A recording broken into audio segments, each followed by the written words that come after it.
Got my hands on one of my most anticipated bottles of the year, the Green River Single Barrel. But in doing so, I also broke one of my cardinal rules of whiskey, which is to not buy a generic single barrel off the shelf. Wait for a pick. I didn't go with that rule, and now I got to talk about it. So thank you for joining me today, whiskey friends. Let's kick off the show.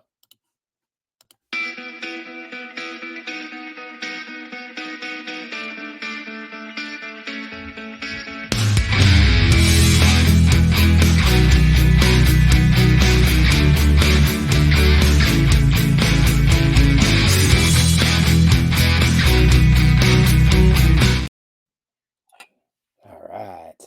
Well, hello again, whiskey friends. Thanks for joining me, everybody, for another bourbon review. We are talking about the Green River Single Barrel here. As I mentioned, one of my most anticipated releases of the year. Thank you to Big Vic for getting this to me. But, well, this is going to go in a different direction here very soon. But I do appreciate the experience nonetheless, Vic.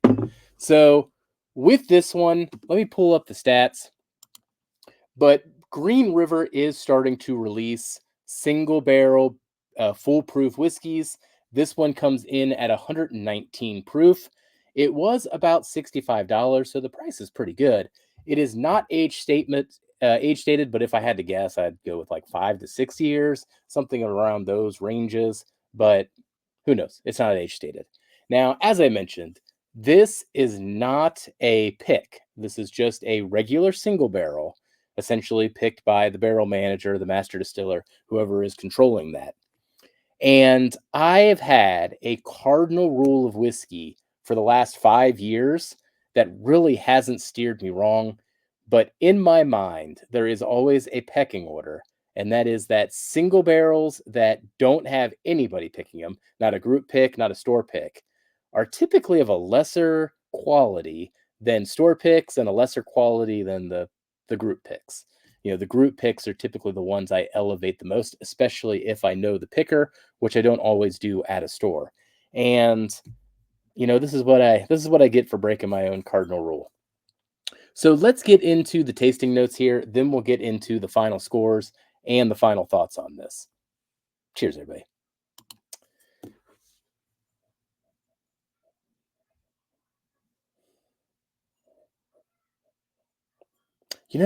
I go back and forth on this nose. I gave this nose a thumb sideways.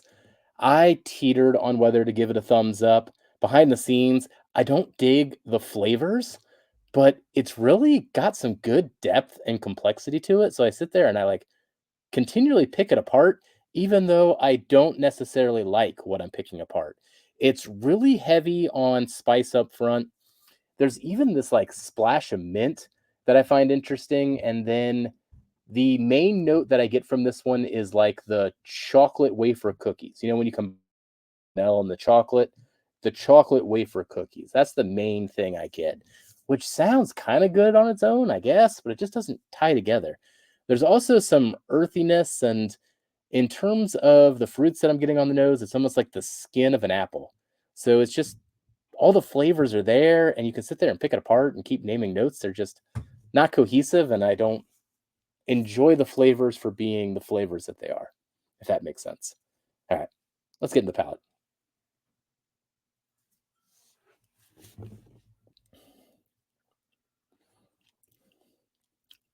Mm.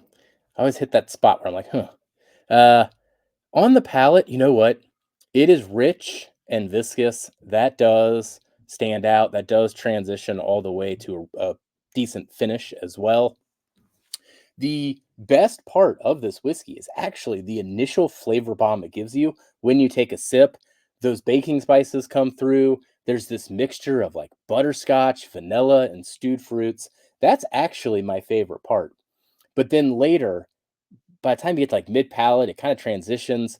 Those stewed fruits are there, but they turn a little sour. Um, and then I equate it to like a vanilla frosting on yellow cake, but it's the sourness that kind of tips the scale for me. So I did give that one a thumb sideways as well for the palate. Let's talk about the finish.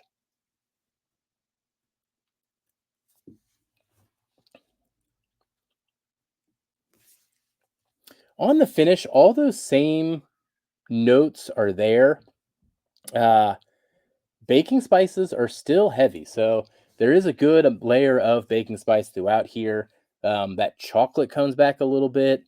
The finish is decently long, though I can appreciate it for being decently long, but again, not digging the flavors on this one. This one's just this particular single barrel is just not for me. It's not one that I would have picked.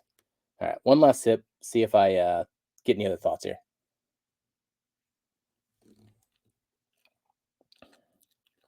Yeah. So let's get into the scores. Oh, finish. I gave that one thumbs sideways as well. Debated whether the long finish, but the flavors kind of outruled it. And that's what you're going to see on the next screen here. That's kind of the general theme, I guess, for this particular review. The flavors just weren't there. So the flavors end up getting a 72.5. As I mentioned, the flavors up front were really, really good. Hints at something good, and then it just takes a turn on me. The experience score, though, gave that one a 78. Once again, it's viscous, it's creamy, it's got some complexity to it. So that gives me actually a lot of hope for other single barrels. Just got to wait for someone to pick one with a palate that I trust. And I bet you the base whiskey, given what it is, as long as those flavors can land too, is going to score much, much higher. So I did take it down a little bit in value. That's in response to specifically a non-marked single barrel on the shelf. I mean, fun experiment, but I don't know. I could have bought something else type of a thing. So if they would have taken it down maybe just a little bit, I'd have been maybe a little better with it, but I'm just not digging it.